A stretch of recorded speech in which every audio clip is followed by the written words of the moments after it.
America ने Brazil के उत्पादों पर एक झटके में 50% अतिरिक्त टैरिफ लगा दिया, यानी पहले से लगे 10% के ऊपर सीधा 50%। लेकिन बावजूद इसके ब्राजील भी अमेरिका के दबाव में नहीं आया, बल्कि ब्राजील के राष्ट्रपति लूला दा सिल्वा ने चीन और भारत के साथ अपने कारोबार को बढ़ाने की बात कही। ब्राजील के राष्ट्रपति ने ब्रिक्स देशों की मदद से अमेरिका को जवाब देना सही समझा।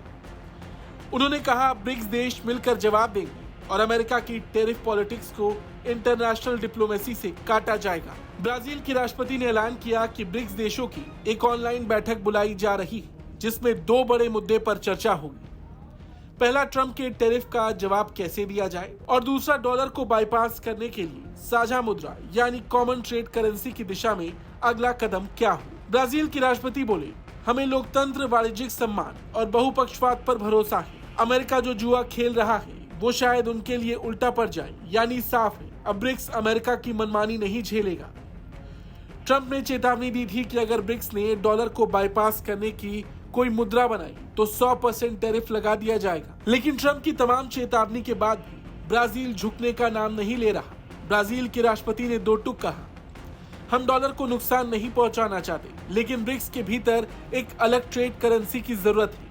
अगर ये प्रयोग फेल भी हुआ तो भी हम कोशिश करेंगे और किसी को ये साबित करना होगा कि हम गलत हैं। यानी अब अमेरिका को खुली चुनौती दी गई है। सिर्फ इतना ही नहीं, ब्रिक्स की रणनीति को मजबूती देने के लिए ब्राजील के राष्ट्रपति ने हाल ही में भारत के प्रधानमंत्री नरेंद्र मोदी से फोन पर बात की थी। सूत्रों के मुताबिक इस बातचीत में साझा करेंसी और बहुपक्षीय व्यापार सहयोग को लेकर चर्चा हुई थी।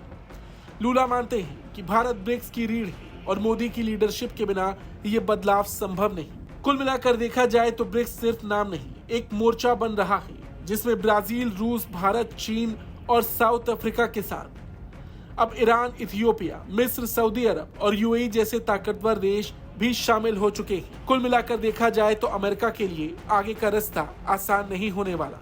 ब्राजील के राष्ट्रपति ने जो बयान दिया उसको लेकर आपका क्या कुछ कहना है, कमेंट करके जरूर बताएं। Bureau report, Bharat.